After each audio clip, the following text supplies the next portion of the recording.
오늘 말씀은 에베소서 2장 14절에서 18절 말씀입니다. 그는 우리의 화평이신지라 둘로 하나를 만드사 원수된 것 곧 중간에 막힌 담을 자기 육체로 허시고 법조문으로 된 계명의 율법을 폐하셨으니 이는 이 둘로 자기 안에서 한 새 사람을 지어 화평하게 하시고 또 십자가로 이 둘을 한 몸으로 하나님과 화목하게 하려 하심이라. 원수된 것을 십자가로 소멸하시고 또 모셔서 먼 데 있는 너에게 평안을 전하시고 가까운 데 있는 자들에게 평안을 전하셨으니 이는 그로 말미암아 우리 둘이 한 성령 안에서 아버지께 나아감을 얻게 하려 하심이라. 아멘. 오늘 말씀은 십자가 우리의 화목이라는 제목으로 말씀을 좀 나누려고 합니다. 사순절 기간에 우리가 딱 뭔가 사순절이라 해서 딱히 뭔가 지키는 것은 아니지만 좀 예수님이 우리를 위해서 지신 그 십자가에 대해서 좀 돌아보는 시간들을 갖고 있습니다. 십자가를 통해서 보여주신 그 하나님의 사랑, 또 그리스도께서 이루신 승리에 대해서 나눴었고, 또 지난주에는 우리의 죄를 사해 주시는 그 속죄의 제사, 속죄의 제물로서의 십자가에 대해서 말씀을 나눴습니다. 오늘은 십자가에서 이루신 화평, 화목에 대해서 말씀을 나누려고 합니다. 십자가는요, 불순종과 범죄로 인해서 깨어진 하나님과의 우리와의 그 관계, 하나님과 우리가 관계가 단절되어 버렸는데 그것을 다시 화평케 하는 것, 화목케 하는 것, 우리로 하여금 주님께 돌아올 수 있게 하는 그 하나님의 사랑의 표현이면서 그 모든 장애물을 무력화시키는 그런 하나님의 능력인 거예요. 그래서 이 화목의 기능, 화평의 기능, 이 기능이 엄청나게 대단한 거예요. 중요한 거예요. 어떻게 보면 그것이 목적일 수 있는 거예요. 그러니까 사랑을 보여주시고 장애물을 제거하시고 죄를 없애서 뭐를 원하시는 거예요? 화목하게 원하시는 거예요. 우리와 하나님이 함께 있기를 원하시는 거예요. 그런데 그게 하나님과 우리 사이의 그 화목만 회복되는 것이 아니라 우리와 우리 사이에, 사람과 사람 사이에 화목도 주님께서 이루신 거예요.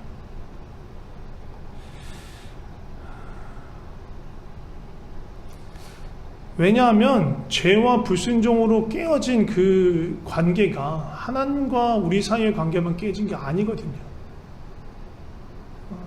죄로 인한 그 단절과 그 갈등이 그 범위가 어떻게 되는지는 우리 창세기 3장을 좀 한번 보도록 하겠습니다. 창세기 3장이 뭐냐면 그 선악과 따먹는 그것이에요.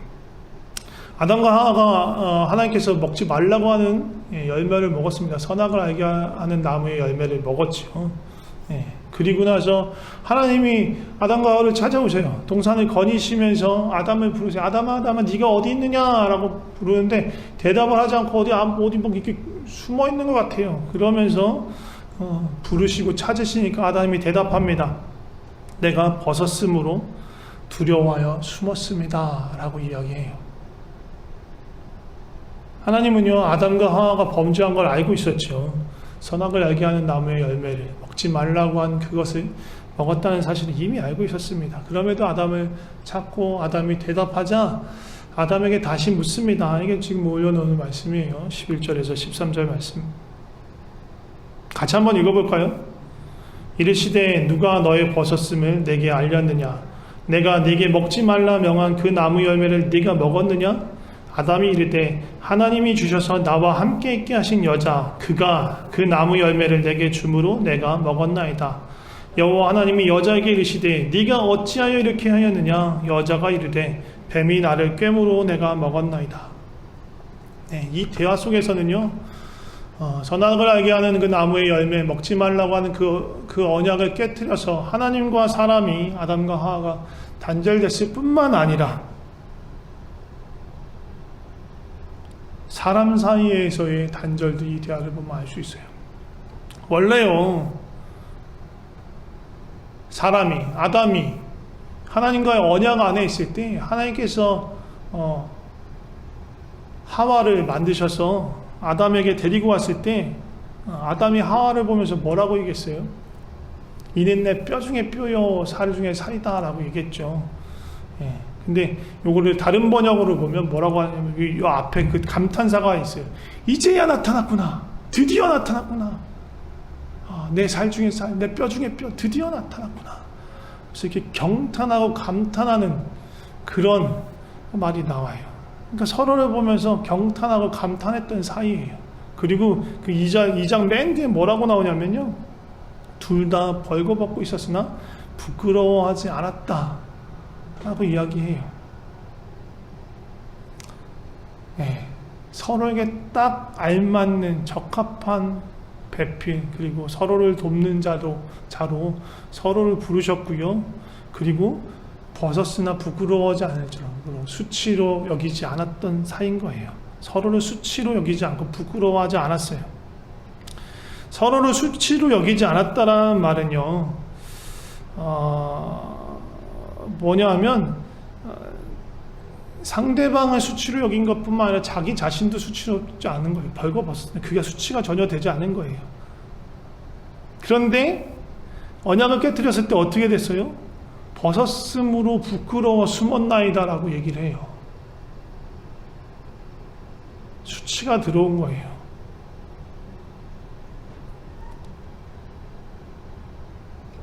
서로를 수치스럽게 생각한 거예요.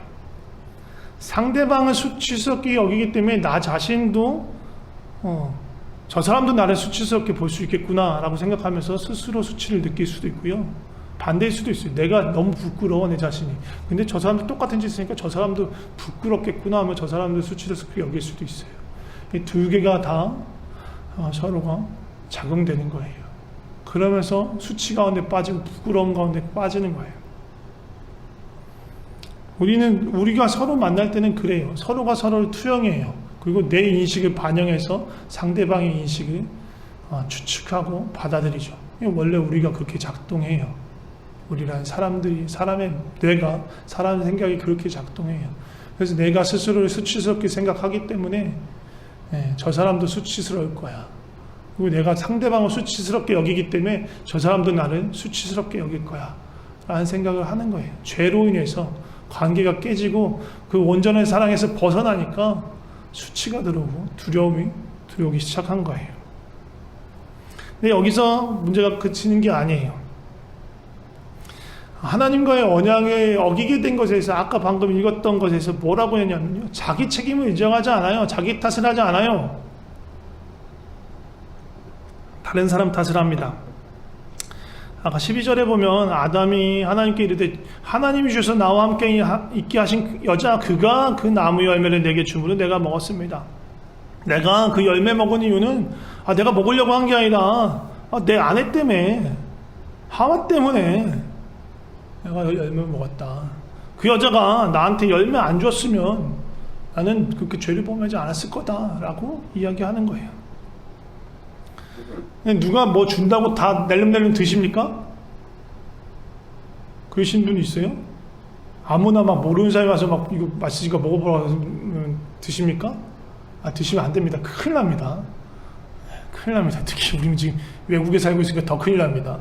근데 외국이 아니라 한국에 살고 있어도 되게 위험할 수 있어요. 며칠 전에 드라마 하나를 슬쩍 봤는데 어떤 멋진 수트 차림의 사람이 무슨 모범 택시 비슷한 거 타고 가다가 거기 안에 있는 생수를 펄컥펄컥 마십니다. 이거 무슨 약을 탔는지 쓰러져 버렸어요. 그냥 홀라당 밖에 먹었어요. 아무거나 그냥 막 주워 먹으면 안 돼요. 아무나 누구나 주는 거 그냥 함부로 먹으면 안 되는 거예요. 그러면 아는 사람, 친한 사람이 주는 거 먹어도 될까요? 먹습니까? 우리가 다? 먹어도 되긴 하겠죠. 믿을만 하나. 근데 준다고 다 먹어요? 안 먹죠. 먹고 싶지 않으면 안 먹는 거예요. 아무리 맛있고 좋은 음식이라도 자기가 먹고 싶지 않으면 안 먹을 수 있어요. 제가 아는 사람 중에서도요, 그렇게 먹으라고 해도 안 먹는 사람이 있어요. 자기가 먹는 것만 맨날 먹어요. 먹어본 것만 먹고.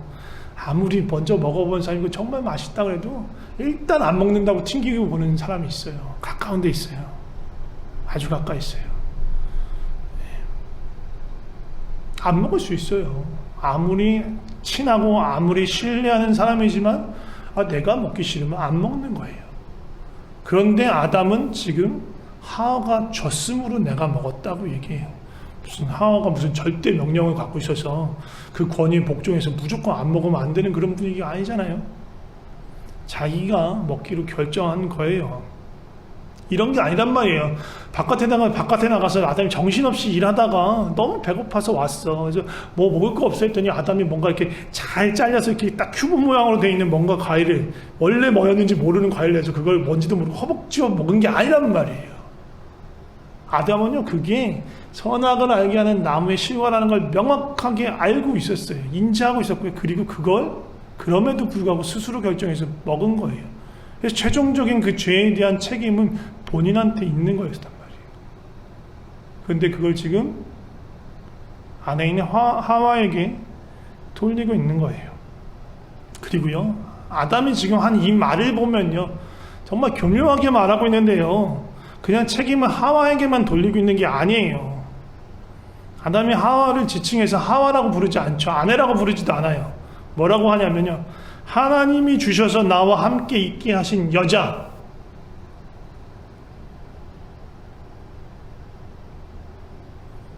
누가 그 여자를 아담에게 있게 했어요? 하나님이 주셨고 하나님이 아담과 있게 했어요. 그러니까 하나님이 이 여자를 나에게 주지 않고 나에게 있게 하지 않았으면 나는 안 먹었다.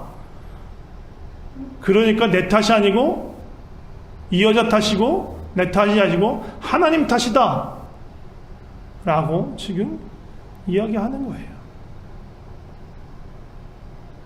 하나님께도 등을 돌리는 거고, 뼈 중에 뼈, 살 중에 살이다 경탄하고 감사하고 서로를 아끼며 돕던, 가장 알맞는 배필이라고 여겼던 사람에게도 등을 돌린 거예요. 하와도 마찬가지였습니다. 뱀이 나를 꿰물어 내가 먹었다. 이제 서로가 서로를 도와주고 부족한 부분을 채워주고 보호해주고 함께 책임을 주고 해주는 사이가 아니고 서로에게 탓을 돌리고 등을 돌리는 적대적 관계로 변해버린 거예요. 아담과 하와의 범죄는 하나님과 사람 사이에 금을 가게 했을 뿐만 아니라 사람과 사람 사이에도 금을 가게 하신 거예요. 게다가 그 갈등과 그 깨어진 관계의 범위가 또 사람과의 관계에서만 멈추는 게 아니에요. 아담이 원래 그 열매 먹으면 정령 죽으리라, 반드시 죽으리라 했어요. 근데 즉시 죽진 않았어요. 그렇죠? 하지만 반드시 죽으리라는 말씀의 효력이 사라진 건 아니에요. 반드시 죽게 되었어요. 그리고 그 죽음은 아담에게서만 그친 게 아니고요, 그 파급은 자연계 전체로 미치게 됐습니다. 땅이 저주를 받았어요. 그 전까지는요, 그 땅이 너무 경작하기 좋은 땅이었어요. 그냥 땀 흘린 것보다 더 풍성한 열매를 맺었던 땅이었단 말이에요. 근데 이제 땅이 저주를 받아서요, 가시덤불과 엉겅퀴를 냅니다. 잡초들이 무성해져요. 땅을 갈고 또 그것들을 걷어내고 하는 수고로운 일들을 해야 간신히 먹을 것을 얻을 수 있는 상태, 그리고 날씨가 좋지 않으면 그마저도 얻기 힘든 것, 또 들짐승들이 이렇게 막 와서 밭을 엉망으로 만들어버리면 농사가 망해버릴 수도 있는 그런 상태가 된 거예요. 종일토록 수고하고 노동하지만 그 노동에 대한 대가도 그렇게 충분히 받지 못하는 어려운 상태에 빠지게 된 거예요. 아무리 투입된 노동만큼 결실을 얻지 못하는 거예요. 부족함을 얻으니까 이 부족함이 싫은 사람, 그리고 노동이 싫은 사람은 어떻게 하겠어요? 힘으로 누군가의 것을 뺏기 시작한 거예요. 서로가 서로를 적대시하면서, 서로가 서로를 투쟁하면서, 만인이 만인과 함께 싸우면서 정글과 같은 약육강식의 세계가 된 거예요. 더 많은 것을 소유하라고 하고, 그리고 더 많은 것을 소유하고 싶지만 더 적은 일을 하고 싶고, 그리고 그렇게 하기 위해서는 더 많은 힘을 가져야 했어요. 그래서 누군가는 힘을 가져서 땀 흘리지 않고 다른 사람이 애써서 노력한 것을 뺏어서 가고, 또 그렇지 못한 사람들은 그런 것을 빼앗기는 세상이 돼버린 거예요. 이 악한 세상이 된 거예요. 이게 사람과 사람에서 멈추지 않고요. 아까도 말씀은 그렇게 엉겅퀴가 내고 뭐 이렇게 가시덤불이 나간 것뿐만 아니라, 그거는 이제 자연이 저주를 받아서 그렇게 된 건데, 그것뿐만 아니라 사람이 그 자연들을 훼손하기 시작해요. 사실은 하나님께서 사람을 만드시면서 아담과 하와에게 뭐라고 했냐면, 생육하고 번성하고 땅에 충만하고 정복하고 다스리라고 말씀하셨어요. 근데 이 정복하고 다스리라는 얘기는요, 야, 이 세계가 다 네 거니까 네 마음대로 해, 네가 하고 싶은 대로 해, 다 해, 그런 얘기가 아니에요. 하나님이 아담과 하와에게, 그리고 모든 짐승들을 생육하고 충만하고 번성하라고 말했어요. 아담과 하와에게만 말한 게 아니라 모든 짐승들에게 그 말씀을 하시면서 복을 주셨어요. 충만하고 번성하라고. 그러니까 아담과 하와는 그 생물들을 다스리면서 충만하고 번성케 해야 돼요. 근데 사람들이 그러고 있습니까? 아니요. 문명이 들어가는 곳, 사람의 손길이 닿는 곳에 급속도로 그곳에 있는 생물들이 멸종해 가요.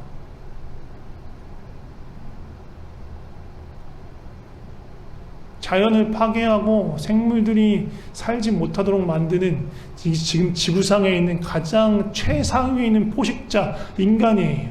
근데 인간은 탐욕의 끝을 몰라요. 만족을 몰라요. 더 많은 것들을 원해서 계속적으로 파괴해 가고 있어요. 그래서 사실 지금 뭐 코로나 바이러스인데 뭐 HIV 바이러스도 그렇고, 원래는요 동물 안에 원래 있었던 바이러스예요. 근데 사람에게 오지 않았던 바이러스예요. 근데 이 짐승들이 살아갈 그 삶의 터전이 점점 없어지고 좁아지고, 그러다 보니까 인간과의 접촉할 수 있는 그 가능성이 점점 커진 거예요. 그러다 보니 동물간에서만 전염되던 그 바이러스가 사람에게까지 넘어오게 된 거예요. 사람의 자연에 대한 착취로 말미암아 그런 일들이 생긴 거예요.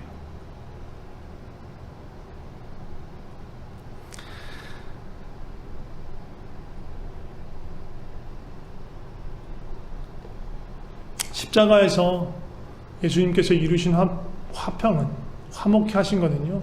그래서 하나님과 사람 사이에서의 화목뿐만 아니라 사람과 사람이, 그리고 사람과 자연이 주님 안에서 온전히 화목하게 되는 것, 화평하게 되는 것, 그것을 이루신 거예요. 거기서부터 시작되는 거예요. 예수님은요 십자가에서 모든 죄와 수치를 벗기시고 우리를 자유케 하셨습니다. 죄로부터 자유케 하시고 수치로부터 자유케 하셨어요. 그래서 더 이상 자기 자신을 수치스럽게 바라보지 말아라. 그리고 다른 사람을 향해서도 그렇게 바라보지 말아라. 이용의 대상으로 생각하지 말아라.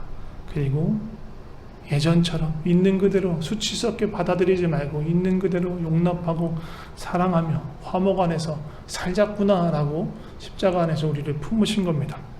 오늘 읽은 본문, 에베소서 본문에도 그 이야기가 나옵니다. 대표적으로 갈등하고 반목하던 두 사람들이 나옵니다. 누구냐면 유대인과 이방인입니다. 이방인은요, 유대인들이 이방인을 부를 때 할례받지 않은 자라고 하면서 상종하지 않았어요. 개 취급도 안 했어요. 동양의 이 에베소서에서도 이렇게 표현합니다. 이스라엘 나라 밖에 있었던 사람들, 언약 바깥에 있던 사람들, 세상에서 소망이 없고 하나님조차 없던 사람들이라고 말합니다. 우리도 이방인이에요. 그런데 십자가 안에서, 예수님 안에서 이제 그 약속의 백성, 언약의 백성과 하나가 되었다라고 이야기해요.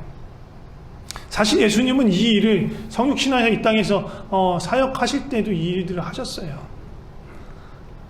예수님 12명의 제자를 세우실 때요, 물론 그들이 다 유대인이긴 했지만 그 12명이 각각 제각기였어요.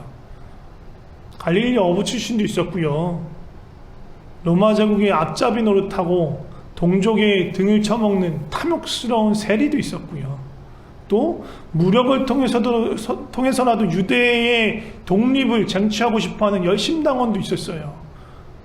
또 성격도 다양했어요. 어떤 사람 되게 온순한 사람도 있었고요. 어떤 사람 되게 다혈질적인 막 즉각적으로 반응하는 사람도 있었고, 어떤 사람 되게 꼼꼼하게 따지고 계산하는 계산적인 사람들도 있었단 말이에요. 너무 다른 거예요. 너무 다른데 이 사람들이 예수님 안에서 예수님과 함께 동행하면서 서로 한 형제로 함께하는 법, 함께 사랑하는 법을 배워가고 있었던 거예요. 온전하게 잘 못하고 있었죠. 예수님은 거의 죽으러 가는 상황에서도 막 서로 누가 날랐는지 누가 높느니 발도 안 씻겨주고 막 나는 예수님 발 안 씻겨 네가 나보다 낮으니까 네가 해. 막 그런 식으로 있었던 친구들이에요. 친구라고 말하기는 좀 제자들이 그랬었단 말이에요. 그런데도 불구하고 예수님은 그들에게 계속 그것을 가르쳤어요. 서로 사랑해라. 서로 사랑해라. 그래서 요한복음 17장 보면요, 이게 잡히기 전에 이 제자들을 위해서 하시던 기도예요. 중보기도예요. 21절 보면 21절 22절 보면 이렇게 얘기합니다. 아버지여, 아버지께서 내 안에 내가 아버지 안에 있는 것 같이 그들도 다 하나가 되어 우리 안에 있게 하사 세상으로 아버지께서 나를 보내신 것을 믿게 하옵소서. 내게 주신 영광을 내가 그들에게 주었사오니 이는 우리가 하나 된 것 같이 그들도 하나가 되게 하려 함이니이다. 제자들을 위해서 기도할 때 정말 하나 되기를 간절히 기도하셨어요. 그리고 그렇게 하나 되는 것을, 하나 됨을 이루는 것이 하나님께서 예수님을 이 땅에 보내신 것을 나타내 보여주는 거라고 말씀하시는 거예요. 제자들은요, 예수님과 함께 지내면서 그것들 조금씩 배웠어요. 아까도 말씀드린 티격태격하고 누가 잘났니 많이 하지만 예수님이 또 정리해 주시고 서로 사랑해라, 용서해라, 그런 얘기를 들으면서 했어요. 그런데 이제 예수님이 죽으시고 부활하시고 나면 곧 얼마 안 있어서 승천하시잖아요. 이제 제자들과 함께 있을 수 없잖아요. 그러니까 그들이 이 하나됨을 정말 잘 배우고 이뤄나갈 수 있도록 그들을 위해서 기도하는 거예요.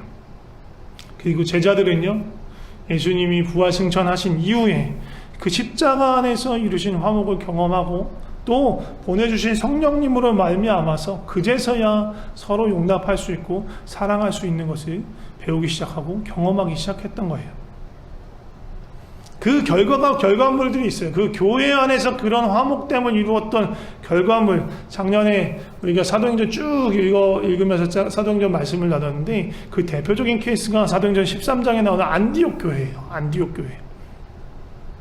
거기 보면요, 이 안디옥 교회에서 바나바와 사울을 세워가지고 선교사로 파송하잖아요. 근데 선교사로 파송하려는 것을 그들이 계획한 게 아니에요.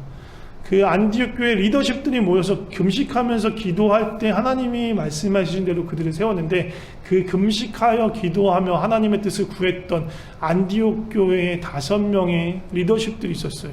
지도자들이 있었어요. 그 사람들이 누구냐 하면요, 사도행전 13장 1절에 보면 안디옥 교회에 선지자들과 교사들이 있으니 곧 바나바와 니게르라 하는 시몬과 구레네 사람 루기오와 분봉왕 헤롯의 젖동생 마나엠 및 사울이라. 이 사람들은요, 아까 그 12명의 제자들보다 더 어마어마해요. 정말 이 안에서 정말 하나가 될 수 없는 사람들이 하나가 된 게 여실히 보여요. 바나바는 유대인입니다. 구브로 출신이에요. 키프로스 출신이에요. 루기오는요, 구레네 출신입니다. 구레네는요, 지금으로 따지면 아프리카 리비아 지역이에요. 리비아 지역에 있었던 루기오예요. 사울은 다소 출신이죠. 시몬을 말할 때 뭐라고 하냐면 니게르라고 하는 시몬이라고 말합니다. 작년에 제가 설명할 때도 얘기했는데, 이 니게르란 말은요, 니그로의 어원이 되는 말이에요. 검다, 흑인을 지칭하는 말이에요. 아프리카 흑인이었을 가능성이 크고요. 그리고 당시 아프리카 출신 흑인들이었으면 대부분이 노예였어요. 그러니까 이 니게르스 시몬은요, 아마 노예였을 거예요. 그 완전히 또 극과 극에 있는 사람이 누구냐면 분봉왕 헤롯의 젖동생 마나엔이에요. 분봉왕 헤롯의 젖동생, 헤롯과 함께 양육받은 사람이라는 거예요. 젖동생이란 말이야. 같은 양육을 받고 자란 사람, 함께 이게 자라난 사람이라고 얘기하는 거예요. 권력의 최측근에 있었던 사람이라는 얘기인 거예요. 노예, 권력의 최측근. 그리고 사울 우리가 다 알잖아요. 바울이라고 부르는 그 사울, 교회를 핍박하는데 앞장서서 사람들을 죽이고 교회를 이렇게 막 했던 사람들이란 말이에요.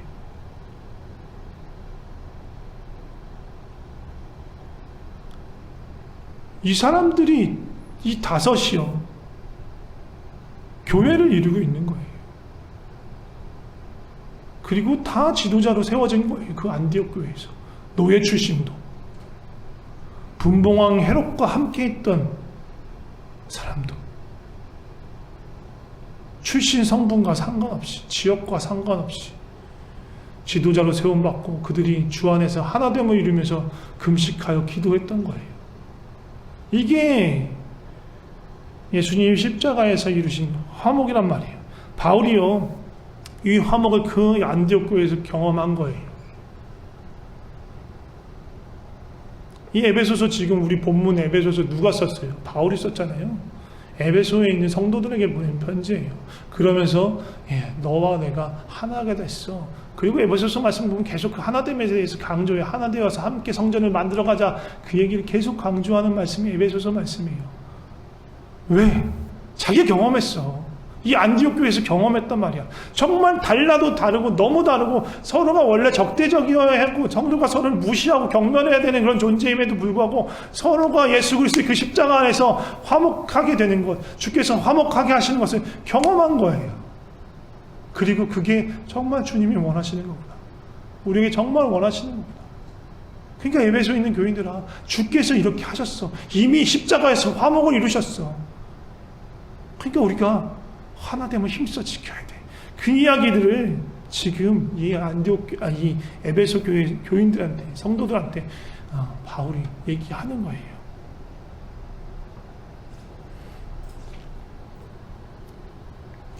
그리스도의 십자가는 화목의 십자가입니다. 그리스도께서는요, 그 피로 우리를 먼데 있는 우리를 가깝게 하셨어요. 우리를 하나 되게 하셨어요. 원수된 것, 막힌 담, 그 모든 것을 육체로 그 십자가의 지심으로 다 허무셨어요. 그래서 십자가 안에서 이 먼데 있는 것들이 하나가 되는 거예요.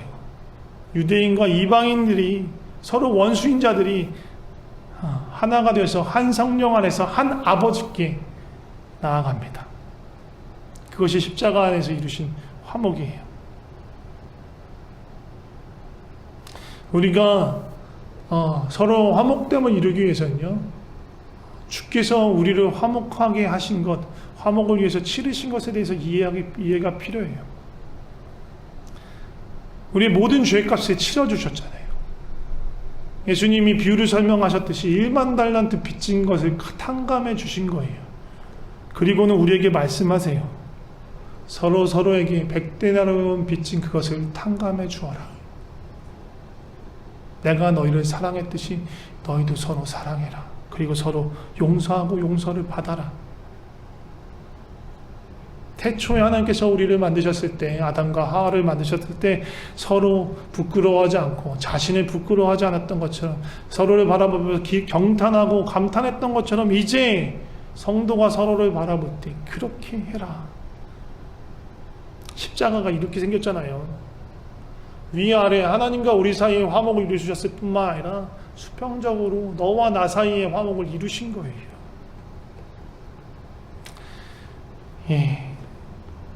사도 요한이 말한 말로 말씀을 마치려고 합니다. 요한일서 4장에 나는 말씀입니다. 사랑하는 자들아, 우리가 서로 사랑하자. 사랑은 하나님께 속한 것이니 사랑하는 자마다 하나님으로부터 나서 하나님을 알고, 사랑하지 아니하는 자는 하나님을 알지 못하나니 이는 하나님은 사랑이심이라. 하나님의 사랑이 우리에게 이렇게 나타난 바 되었으니 하나님이 자기의 독생자를 세상에 보내심은 그로 말미암아 우리를 살리려 하심이라.